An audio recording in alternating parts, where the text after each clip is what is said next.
Hello, one and all, and welcome to this episode on Plutarch's lives, in which we're going to examine portraits of greatness, going through his comparative lives.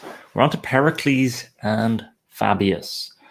So Pericles is going to be associated with Periclean Athens. It's its own epoch, really. It's a golden age of Athenian statesmanship, of what seemed to be Athenian democracy. So that's a huge life. Fabius is the general who comes up with sort of attrition warfare against Hannibal in the Carthage War there. So when Hannibal invades Italy in particular. So although there's a cunning stratagem with Fabius in warfare, I don't think it's as thick a life, as flourishing a life as that of Pericles. Nevertheless, it's interesting. Plutarch decided to twin these two together. So we'll give it a run through. And so we start with the Greek life, which is the classic way we start these things off. Because Pericles is such a huge life, I think Plutarch gives us a little bit of an intro, what he's talking about, such a big occasion. And I've got some of the opening lines that Plutarch gives us here. It took occasion not unnaturally to ask whether the women in their country were not used to bear children. This is a question once asked by Caesar. By that prince-like reprimand, gravely reflecting upon the persons who spend and lavish upon brute beasts that affection and kindness which nature has implanted in us, bestowed on us of our own kind. Every man, if he chooses, has a natural power to turn himself upon all occasions and to shift the greatest ease to that what we shall himself judge to be desirable. And also it continues, the object we find in the acts of virtue, which also produce in the minds of mere readers about them an emulation and eagerness that may lead them on to imitation. So we have here in Pericles such a life.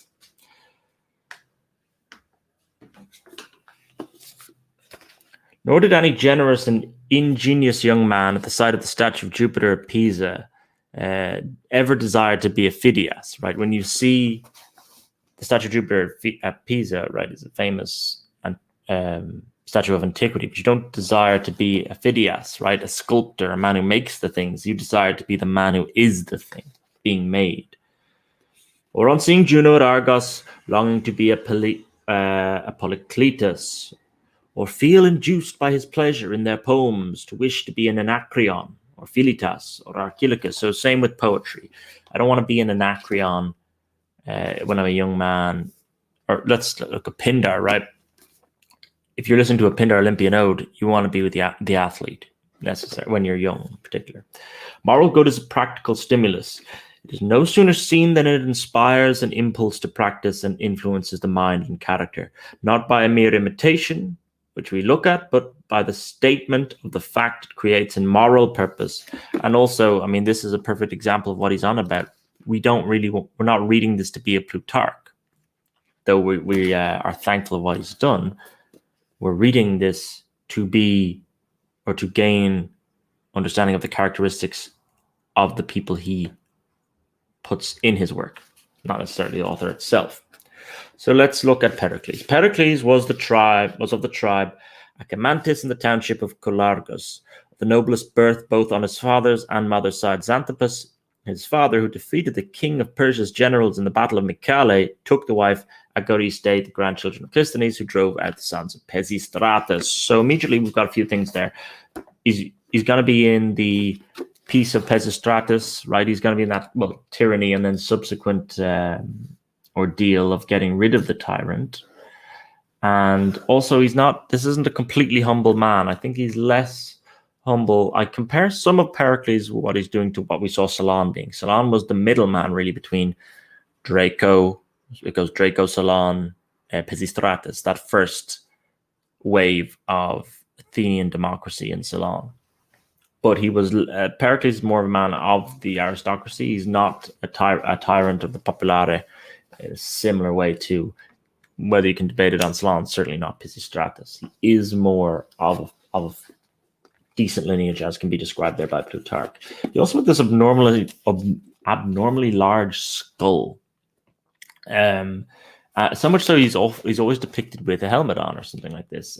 Just an interesting characteristic. One thinks of Kaiser Wilhelm and the decrepit arm, and does this have an effect upon?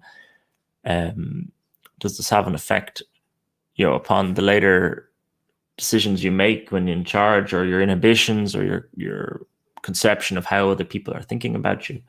Nevertheless, he has this abnormally large skull, and he's always painted or sculpted with some sort of helmet on. It is enough that it does seem to genuinely be a thing of note. It made it easier to deride him in certain comedies and so on. Literally here we have Teleclides say that now, Teleclides being some writer or something of the age, that now in embarrassment with political difficulties, he sits in the city, quote, fainting underneath the load of his own head. So it does give you an idea of the vulnerability that does lay with that. Nevertheless, how does he overcome this vulnerability? So he's going to be the man who's the main man of Athenian Empire liberal democracy, right? And it is interesting to note what sort of a man was he. Well, he that saw most of Pericles, says Plutarch, furnished him especially with a weight and grandeur. So I do think of sense superior to all arts popularity, and in general gave to him the elevation and sublimity of purpose, and of that character was Anaxagoras of Clazomenae. So Anaxagoras was a pre-Socratic, swam in the same circles of Pericles, very much so, but also the words there I want to home in on are weight and grandeur. And later in the same sort of passage where Plutarch is establishing the character of Pericles, says, and it is true, the dramatic poet does say that Pericles' manner in company was somewhat over-assuming and pompous, and that into his high bearing there entered a good deal of slightingness, scorn of others. So you have weight of grandeur, a very serious man already, I'm thinking here, and that can can stem into pomposity. So you need to be careful that doesn't do so. We're talking about pomposity versus grandeur, thin line of knowing when to do that, particularly if you're a serious man such as Pericles. And also, another way of looking at it is Zeno, he says here, used to bid those who called Pericles his gravity, they called it the affectation of a charlatan. So again, you've got gravity versus charlatan, the affectation of a charlatan. Are you overindulging on your showmanship? I guess what I mean, you can even go back to Napoleon on this, right? When Napoleon puts forward the displays, the coronation of emperor and such, that the bringing back in himself and the Catholic Church to the folds, was all of this overly ostentatious. Certainly the British would have liked to have smeared it as so. And we already stated he grew up around Pisistratus, but he also learned from some peers, right? We've already had Themistocles. We had him in the last one. Themistocles gets exiled. Aristides is another one we'll deal with later. He's dead at this point. And Cimon is on expedition, right? Foreign expeditions. He's mainly a man in the fleet. Athenian power will grow through naval strategy. And at this moment, when Pericles is finding his political foothold, Cimon is away from the domestic territory.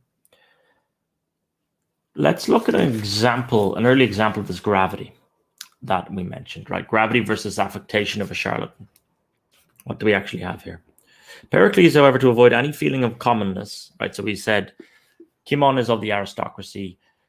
Pericles wants to kind of ape that. He's not as entrenched in the aristocracy as Cimon is, but neither is he a commoner. But Pericles, however, to avoid any feeling of commonness or any satiety on the part of people, presented himself at intervals only, not speaking to every business, nor at all times coming into the assembly. He reserved himself, like the Salaminian galley, for great occasions, while matters of lesser importance were dispatched by friends or other speakers under his direction. So now this is an interesting trait. I don't think that's necessarily a bad thing. Think of the king, right? The monarch should not be seen, really, I believe, certainly in the modern age. If you're trying to be a constitutional monarch, you have to be seen at great occasions.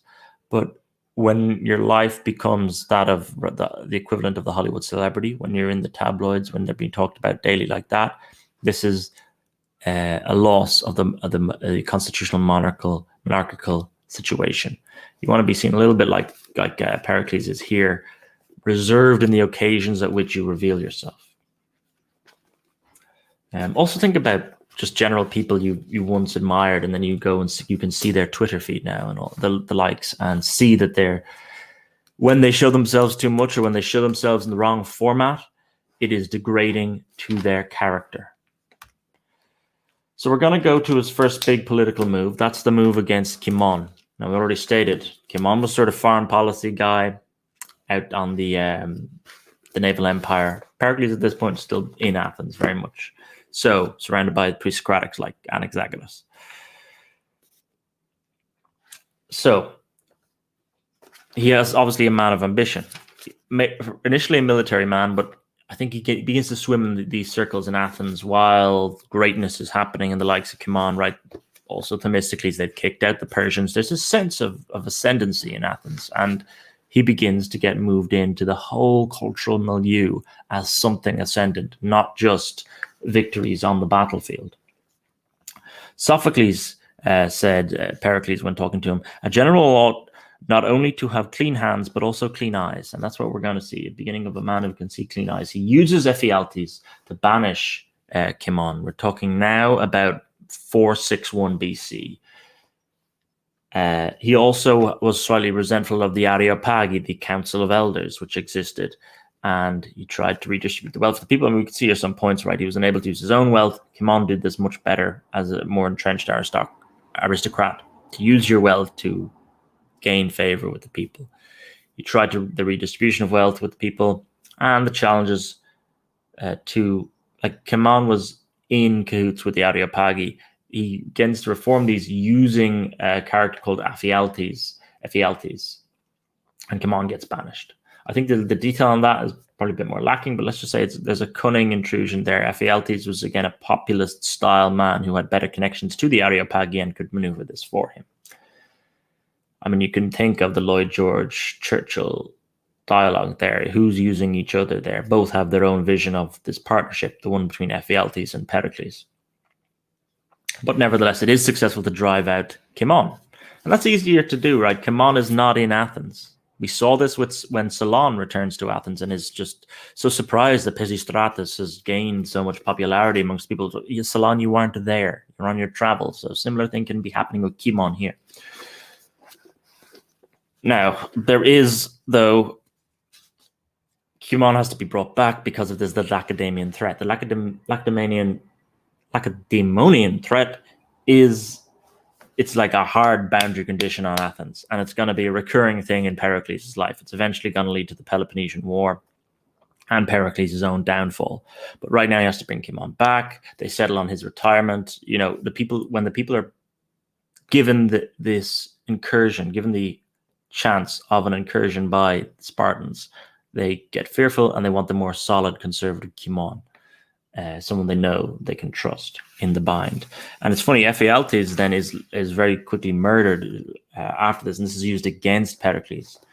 We can see here, as to Ephialtes, the truth of the story as Aristotle has told it is this, right? Did Pericles use him to get rid of Cimon and then just ditch Ephialtes in a murder attempt? I mean, the jury's out on that. But this is Plutarch's take. As to Ephialtes, the truth of the story, as Aristotle has told it, is this, that having made himself formidable to the oligarchical party by being an uncompromising asserter of the people's rights and calling to the account and prosecuting those who had any wronged them, his enemies, lying in wait for him by means of Aristodicus, the Tanagrian, privately dispatched him. So Plutarch seems to think it was actually just the oligarchs, because Ephialtes had brushed them up the wrong way. Then this is kind of turned against Pericles in turn. It's interesting to know which one is true there. And we're on to the cementing of his power. Let's just say also, though, at this point, right, he begins a great construction of buildings. In the first slide here, I mean, this is Pericles in Athens, the Acropolis, and all of the surrounding buildings about the site there. So he uses people like Phidias, right? The architect is going to be the architect of all these things. But this is, grandeur, right? Cimon has been cementing imperial safety at the boundary point, and then the grandeur feeds back into the capital, and the culture begins to flourish in that way. Pericles is seen as being at the heart of this, and he helps to cement his own power as this cultural rise and confidence emerges. There's an important move against Thucydides. This is not Thucydides the historian. This is Thucydides the politician. But we'll go back on that a little bit. We have Thucydides the politician, who he helped ostracize. Thucydides kind of succeeded Cimon, wanted to roll back the Ephialtes reforms, and he also, Thucydides said that Anaxagoras, he accused him of atheism and of indulging with the Persians, which is quite an interesting one. We talked about this growing sense of cultural power in Athens at this time, and does that lead to decadence or luxury? Well, Thucydides definitely would have thought so. He's more of the conservative side. And there is a point here, right, think of the inner party, outer party machinations of US, particularly under the Bush era. It's liberal democracy at home, it's empire building abroad. Cimon can be the conservative, indulging in the empire build, while Pericles is the liberal democrat at home. But there's also an element of Blair to some of Pericles' maneuverings, I think. He allowed comedies as a release valve, though again, this decadence is building up. People are noticing it. People like Thucydides are noticing it, and he gets ostracized, having been the successor to Cimon. So this really strips away all of the conservative thought of Athens at the time. Pericles becomes the man in charge. And it is interesting, though, what sparks it all off, that of the ostracism of Thucydides, is this Pericles' association with Anaxagoras, right? The pre-Socratic atheist tendencies. We all know, like, what is the Socratic man, and the prominence that means in a civilization and a society, when the man who comes in who questions the whole fabric and the nature of the world around them and derails the confidence. We'll get to this later. All of this is contained in the life of Pericles. You can look at it through the prism of one life, Pericles' life. That's kind of what Plutarch is doing here. But there's some caveats of how Pericles differs to Anaxagoras, to the guy questioning everything, integrating Athenian confidence slowly but surely, brick by brick. Here's Plutarch. The life of a contemplative philosopher and that of an active statesman are, I presume, not the same thing. For the only one merely employs upon the great and good objects of thought and intelligence that requires no aid of instruments nor supply of external materials. Right? Pericles will come up against grounded reality, the external materials, more often than an Anaxagoras. We also have, at this point, I've noted here, the emergence of Sparta in the front to Periclean Athens. They're brewing, right? They're the land power, as opposed to Athenian naval power. Lacedaemonians beginning to show themselves troubled at the growth of Athenian power, Pericles, on the other hand, to elevate the people's spirits yet more and to raise them to the thought of great actions, proposed a decree to summon all the Greeks, what part soever, whether they from Europe, Asia, every city, as little as great, to send their deputies to Athens for general assembly. And this is seen as, this is provocation. Basically, it's saying, we're the main power, you all come to us for the general assembly of the Greeks. And I do want to just say a bit more on Phidias and this building of Athens, because it is so culturally important. Phidias had the oversight of all the works and was surveyor general. Through upon the various portions, other great masters and workmen were employed. For Callicrates and Ictinus built the Parthenon, the chapel at Eleusis, where the mysteries were celebrated, and was begun by Coroebus. The Odeum or music room was constructed, we're told, in imitation of the king of Persia's pavilion. So there was still Persian influence coming into the architectural style there. The proplia, or entrances to the Acropolis, the phrase I was looking for earlier, were finished in 5 years' time. Manoucius being the principal architect. This, you have to commend Pericles on this front. Whether you think him beginning to indulge in a sort of liberal democracy decadence, which will result in Athenian downfall to Sparta later, that's your own call. But he is creating buildings of beauty here, right? The beauty has lasted throughout the ages, and we all appreciate it. And as Plutarch says, there are differences between Pericles the political operator, and someone like Anaxagoras. Okay, so he's beginning to be a bit of a warmonger. And we have Spartan enmity coming in. We've reached about 440 to 439 when we have this fateful expedition against Samos. And in the top right here, I have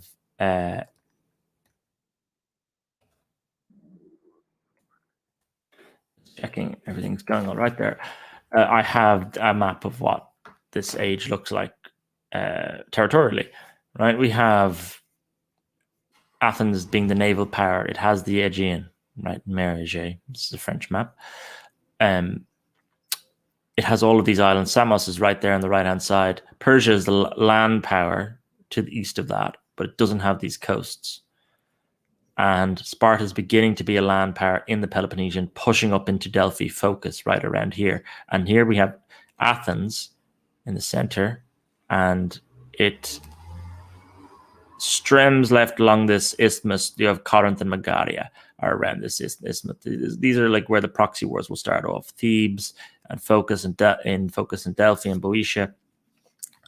Sparta push up here and encircle Athens, pushing them only out to be a naval power. But at the same time, you do have Pericles being a warmonger. Here we have one of his expeditions. Nor was he less admired and talked of abroad for his sailing. He sailed around the Peloponnesus, having set it from Pegae, or the fountains, the port of Megara. So again, he sails around the Peloponnesus, and you see here islands such as Cephallenia and Zakynthus become under their sway. This is more provocation to the Spartans, because he's basically encircling them by sea. He enters the Euxine, right, up in the top right of this map. He begins to interfere with Egypt. Generally seas seen to be under the domain of the king of Persia.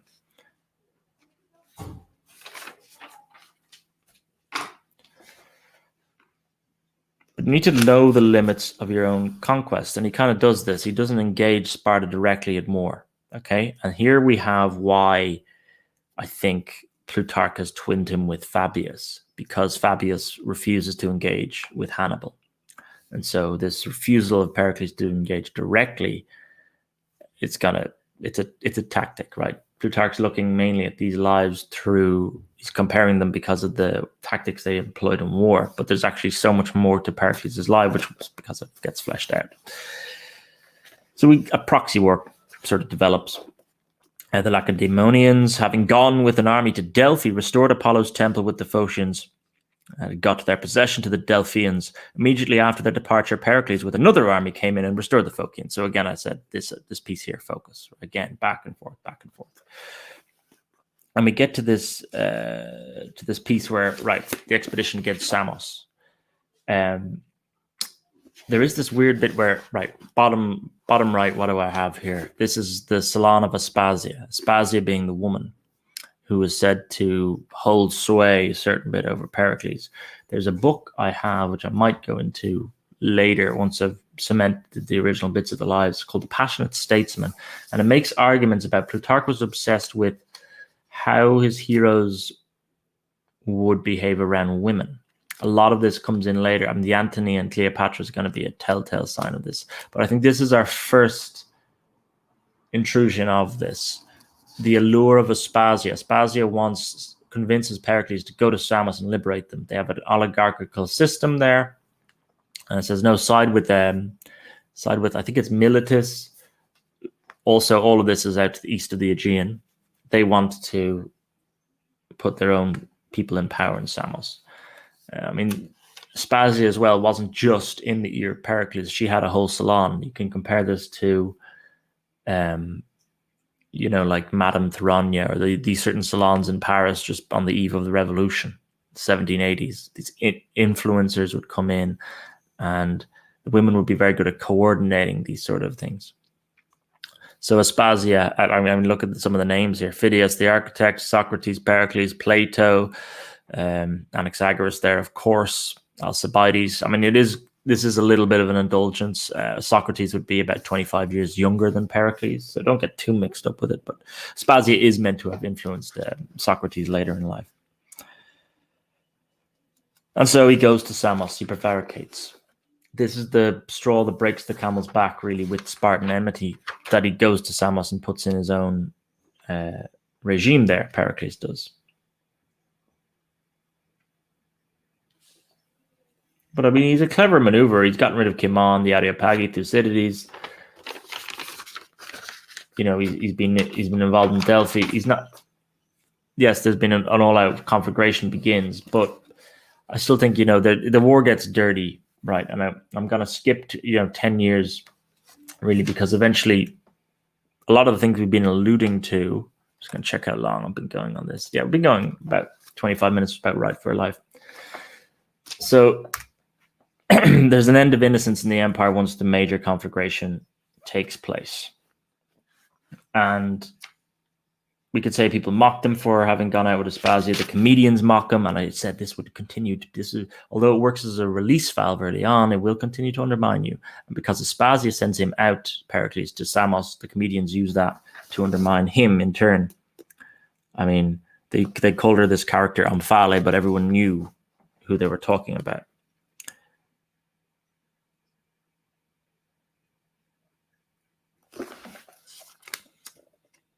I mean, again, they did lose more men going out into Samos than they thought as well.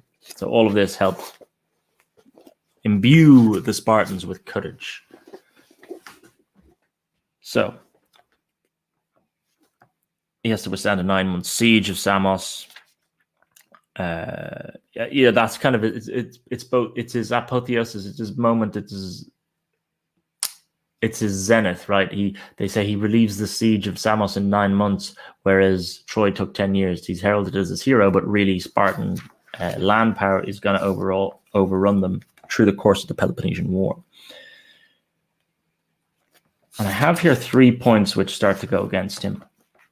Phidias then was carried away to prison, and there died of a disease, but some say a poison administered by the enemies of Pericles, to raise slander or suspicion, at least through it had Kippur. So I call this slide the end of innocence in the empire, and it reminded me of the Great War. You know, the effect that had on the courage and belief the populace had in the British Empire of the imperial enterprise as a whole. And I think a similar thing occurs to Athens after Samos. And the 3 key moves that then pinpoint this, particularly on Pericles, is the imprisonment of Phidias, right? He's the architect. He's helped build so much of this grandeur. 2, Aspasia has been indicted of impiety. And Diopithes proposed a decree that public accusations should be laid against persons who neglected religion or taught new doctrines about things above, directing suspicion by means of Anaxagoras against Pericles himself. So this entourage, he surrounded himself by Phidias, Anaxagoras, Aspasia. People turn against them, which is all pinpointing on him. He holds the whole thing together. He's also, out, I think, a bit more on expeditions. He has to be still a military man in the Peloponnesian. That leaves the society to rot and poke holes at the people he surrounds himself by. Without that awe-inspiring character of Pericles in the center of it, I think the characters like Aspasia, like Phidias, like Anaxagoras, begin to be exposed a bit more, their fraudulency, I'm not saying they're fraudulent characters, but the elements of their characteristics which are fraudulent get better exposed when you rip Pericles out of the entourage. So those are the 3 key moves that happen against him. There's loss of faith in the liberalizing mission. Talked about that. Sparta invades, and I mean, it all goes downhill for Pericles. He does bear it stoically, and there is this moment. Pericles, however, was not at all moved by the attacks, but took patiently and submitted in silence to the disgrace they threw upon him, and the ill will they bore him, and sent out a fleet of 100 galleys to the Peloponnesus. He ravaged a great deal of the country, and eventually, through war, and through the breakdown of the economies on the Peloponnesus, of course, all these moving of ships back and forth, a pestilence, a disease, or plague seized upon the city of Athens and ate up all the flower and prime of their youth and strength, distempered and afflicted in their souls as well as in their bodies. He also has this sort of symbolic piece at this point, Pericles, where he wants his son, he refuses to give his son Xanthippus enough money in a betrothal. And it's sort of just him losing his successorship at that moment. For the eldest and lawfully begotten sons, Xanthippus by name, being naturally prodigal and marrying a young and expensive wife, the daughter of Tisander, son of Epicles, was highly offended as father's economy in making him but a scanty allowance. I mean, we're in the middle of this war. He's clearly raised the Xanthippus to assume he would just slot into power. He doesn't have the same cunning as Pericles. Remember what Pericles needed to get there? Kimon, ostracized, witnessed how Pisistratus tyrannized, got rid of Thucydides, etc. So, and not only after that, but then Xanthippus dies of the plague. And then eventually it comes for Pericles himself. By the time the son was enrolled, it would seem, the plague seized Pericles, not with sharp and violent fits as it did others, but with a dull and lingering distemper. And so he dies in 49 BC, and Plutarch still has a bit of his parting traits he wants to tell us.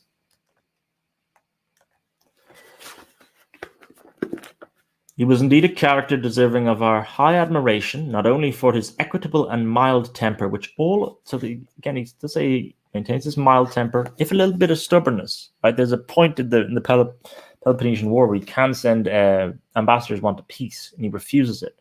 It reminds me of the stubbornness of Achilles. And there's the embassy to Achilles in Book 9 of the Iliad. That there is that Achaean stubbornness that somehow permeates down through the ages into this mind of Pericles and Periclean Athens. But Plutarch amends his calmness and mild temper, which along with the many affairs of his life and the great animosities which he incurred, he constantly maintained, but also for the high spirit and feeling which made him regarded to the noblest of all his honours, that in the exercise of such immense power he never had gratified his envy or his passion, nor ever had treated any enemy as irreconcilably opposed him. The course of public affairs after his death produced a quick and speedy sense of loss. That's also noted. The funeral oration of Pericles is famous, where they point around at all the great buildings he helped produce in Athens. He had sculpted the city itself. Remember, Themistocles had made the port of Piraeus quite important and strategic, and that had allowed the beginning of naval expansion for Athens. But Pericles built Athens itself as we know it, classical Athens. And so soon after he was gone, they realized they had made a mistake. Similar to what we saw with Themistocles after his ostracism, but this is a death and plague. It's much more grand life. So we move on to Fabius. How can you compare a life like that, like Pericles, to a Roman? I mean, he's gone for Fabius. We'll see, right? We'll see how we do with Fabius. There's so much to talk about with Pericles. But nevertheless, right, Quintus Fabius Maximus. He has mythological beginnings. We're still at this point where Romans are trying to trace their lineages, right? The Maximus family is going to become quite a famous family in Rome.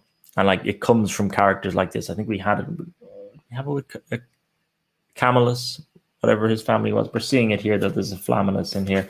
All of the names which you see again and again in Rome. This is the establishment of their families. But even he himself, Fabius, at this time, I think we're in like the 240s or something like this. Punic Wars, Hannibal. So a son of Hercules and a nymph, right? He has to establish himself in mythos. But this goes right back to Romulus.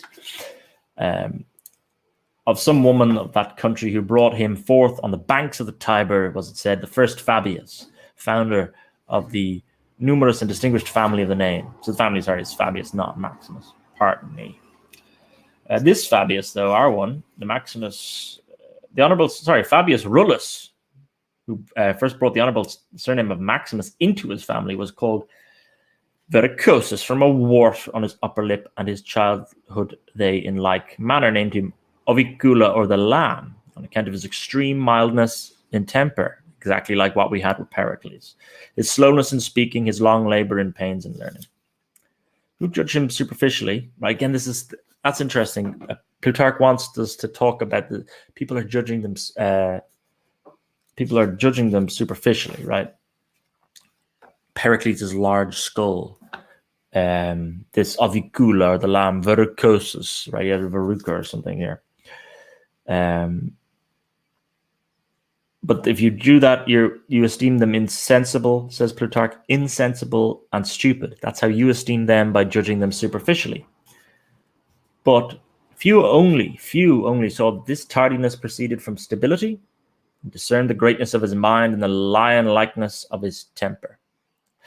So, I mean, today we have the age, right, where don't judge a book by its cover, right? We are taught from a young age, so much so, not to judge someone superficially. It's difficult to get back in the mindset of just how much people would have been ridiculed in these times. I mean, this also would have been a time where a lot of people would have survived childhood ailments and such without the greatest treatment, so you could be deformed, right? You could have got through that deformed. But whether you're on our side, don't judge a book by its cover, or on the other side, Plutarch, I don't think, is on either, right? He's not going full head just because they're deformed, they have some inherent virtue. No, he's saying just because they're deformed doesn't mean you need to treat them lightly, as insensible or idiotic. They may possess virtue, and that will have to be revealed through character.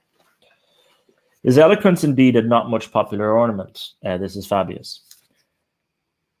He gained over the Ligurians and set into battle and drove them. So he, again, like Pericles, he had an early time in battle, right? But against the Ligurians. But he's made dictator, right? How does this happen? There's this divine moment where Flaminis is dictator, and an earthquake happens. Hannibal has already invaded Italy at this point.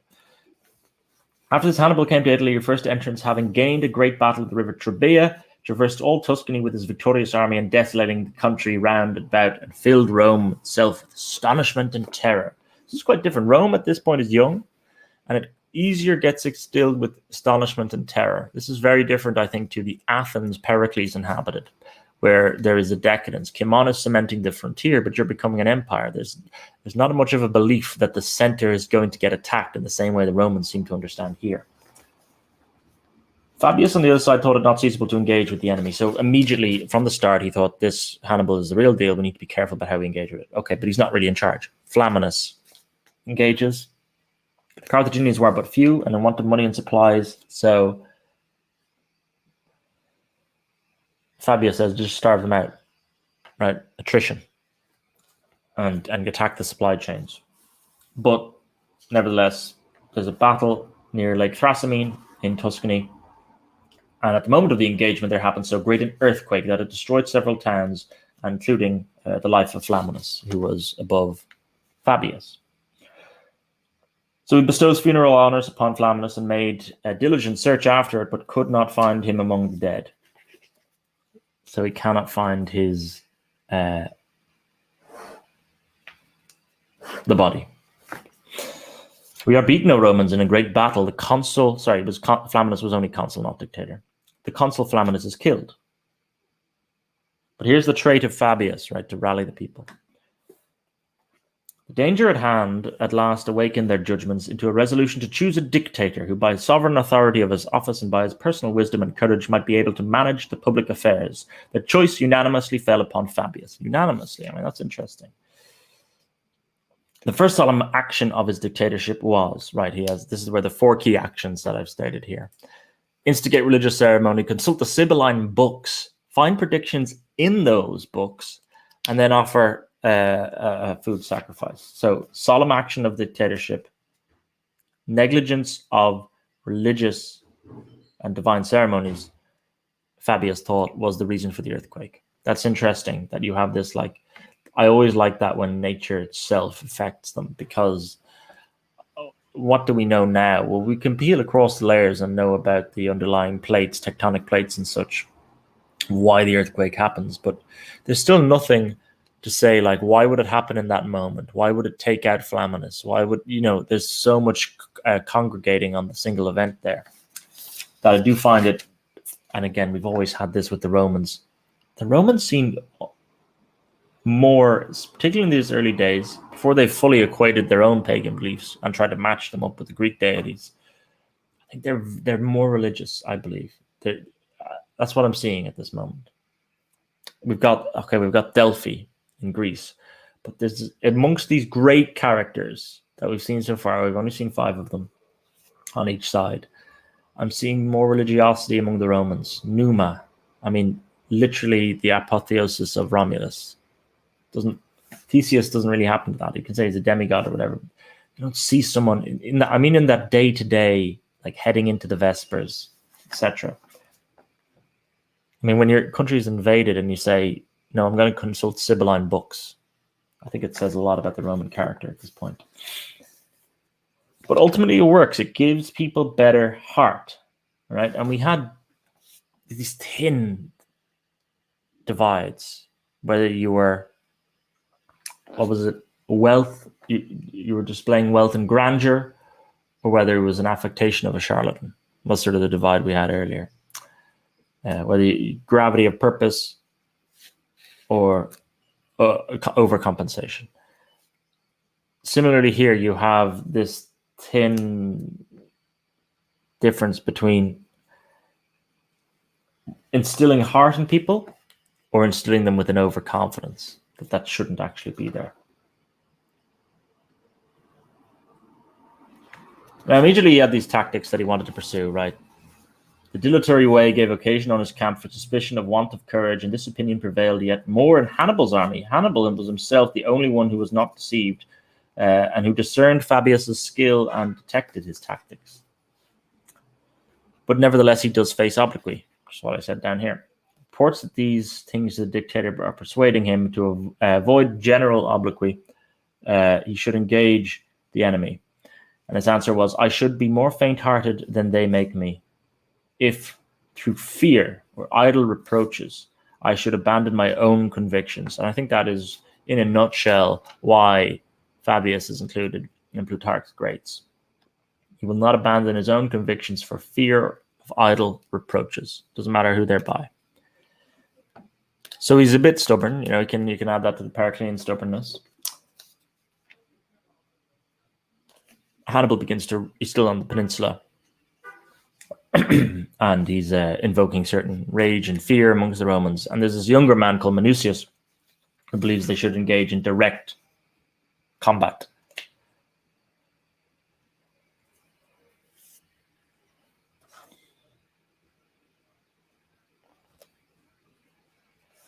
And I think I have it here. The Senate distrusts Fabius because of things like there's questions about his honor on the conduct of battlefield. There was an earlier question about ransom. We had this with, we certainly had it with Camillus after the siege of Veii, where they said he did not give his correct portion to Delphi or etc. The Senate felt aggrieved that this commander on the battlefield is hiding certain victories, certainly in terms of material wealth, from us. And there's that suspicion as well with Fabius. He's going out, he's saying he's not engaging in any of these battles. Can we trust him? And so amongst all of this younger man, Manoucius, appears, who says, I'll engage directly with the enemy. And he works with a senator called Metilius. Metilius alone, who's an office of tribune, or he's a tribune, gave him security to say that what he pleased. Remember, Fabius is still dictator, so certain dictatorial tenets still hold. For in the time of a dictatorship, the magisterial one preserves his authority. So Metilius could still say what he wanted. And he boldly applied himself to the people on behalf of Manoucius. They agreed that Manoucius should have an equal authority with the dictator in the conduct of war.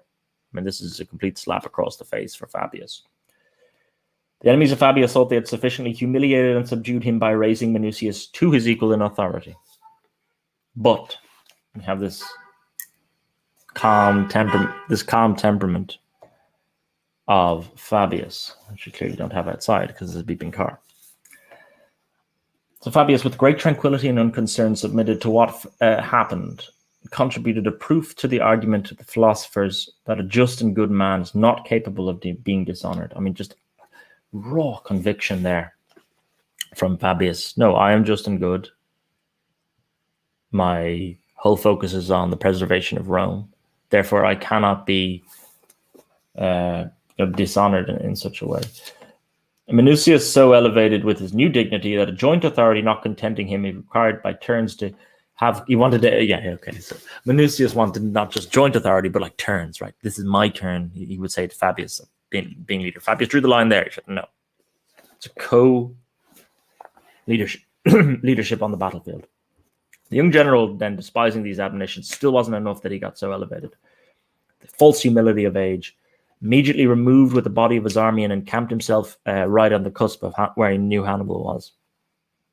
And of course, as we said here, Manoucius, he will soon swallow Hannibal's bait, so Hannibal will give him a small army here. Manoucius will draw in, and then the larger forces of Hannibal will surround him. So he'll be tactically outplayed by Hannibal, will Manoucius. Hannibal, in purpose, waiting to advance his men, march down his whole army, and eventually, I mean, it's a complete rout. Manoucius has to flee, go back to Fabius, and say, and there's the point here, though, where Fabius says we must make haste to rescue Manoucius. This is a point here I said where Fabius does not abandon him. Manoucius is a valiant man and a lover of his country. I mean, just there is a real calm, great, just unfazed vision of Fabius in this life. It's an incredible temperament. I think it is better than the temperament we see in Pericles. I've already, though, caveated that the Pericles life is much fuller. You're encompassing basically the whole Athenian Golden Age, Aegean stratagems, Peloponnesian War. I mean, what's known as the Thucydides trap. All of that is enveloped in the life of Pericles. But eventually he gets to team up with another consul, Aemilius Paulus, who's a bit more to Fabius's liking. Great experience in war, but unpopular. So kind of similar to himself. But back in the Senate, back in the heart of Rome, there's this, what's called the importunity of Varro. Right? Varro has once still the Manoucius line, right? Engage. And he posted an army close to Hannibal at a village called Cannae. So Aemilius Paulus goes to Cannae under orderships of Varro. And it's too close to Hannibal. Hannibal employed stratagems to advance himself. I mean, Hannibal really comes out of this good as well.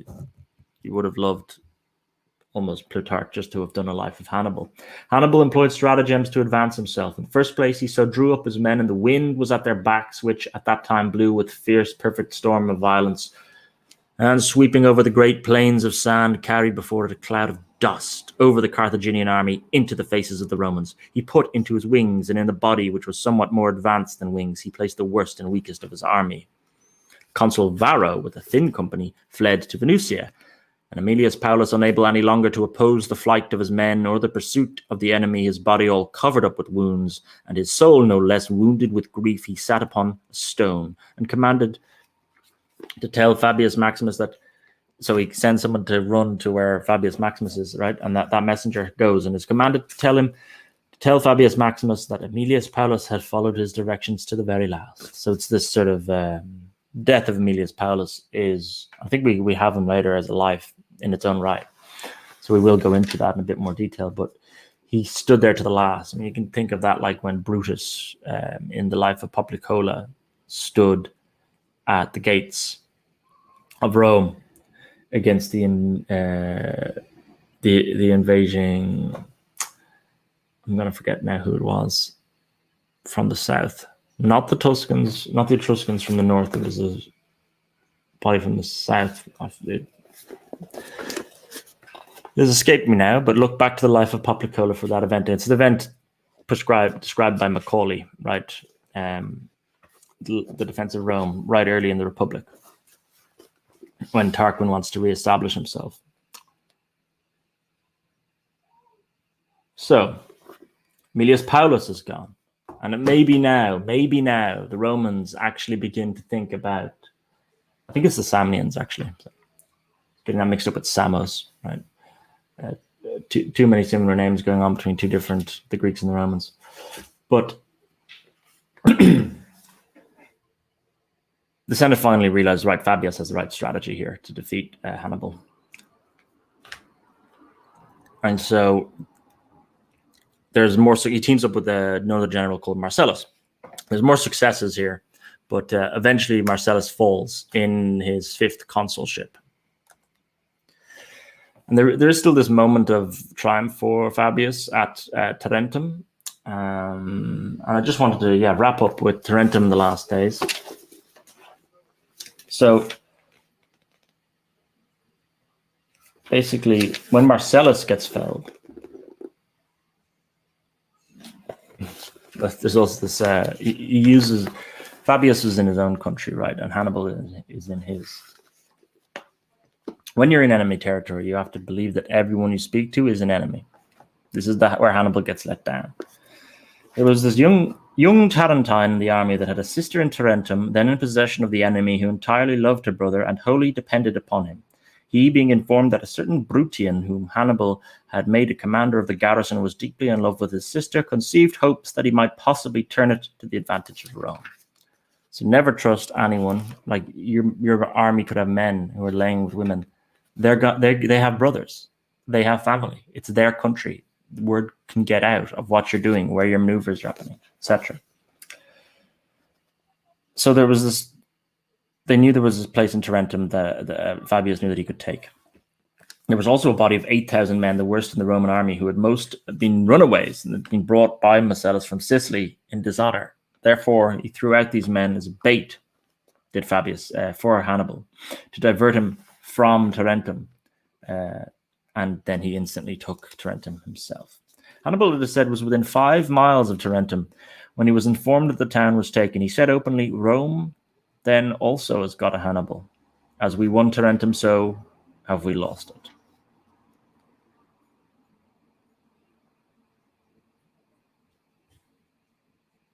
So Fabius gets his moment of triumph. Afterwards, the war, Hannibal leaves Italy, and there's this.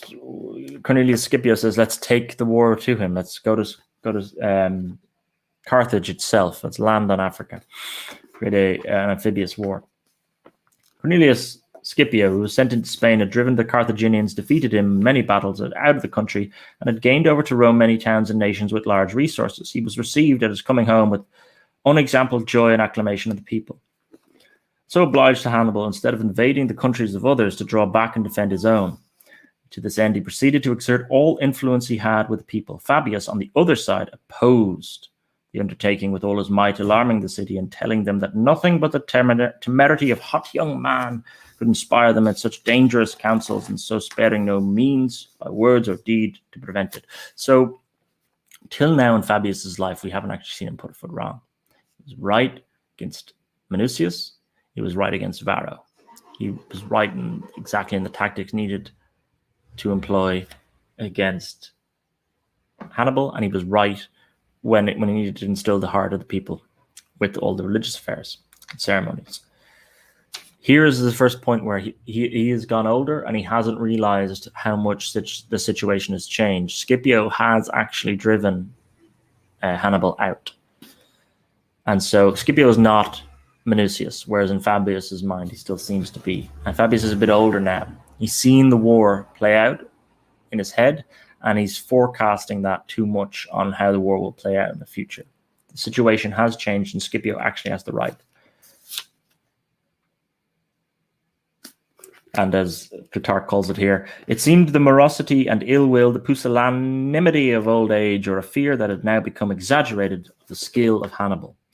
Nay, when Hannibal put his army on shipboard, taking his leave of Italy, Fabius still could not forbear to oppose and disturb the universal joy of Rome, expressing his fears and apprehensions, telling them that the Commonwealth was never more in danger than now, that Hannibal was a formidable enemy under the walls of Carthage than ever he had been in Italy. He did not, unfortunately, live, Fabius, to see the downfall of Hannibal and the correct vindication of Scipio's tactics. I believe it's just some sort of illness.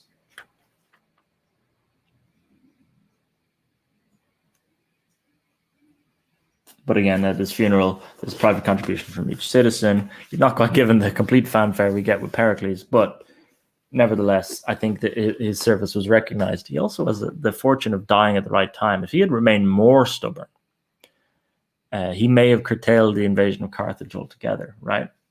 So that's an interesting thing to think of. And so we do have a comparison between Fabius and Pericles. We didn't have one between Themistocles and Camillus in the last one. I've taken 4. To close off, we've got 4 points of comparison between the two. Let's first compare these two men in warlike capacity. This is why I said mainly Plutarch twin these together, because of their tactics.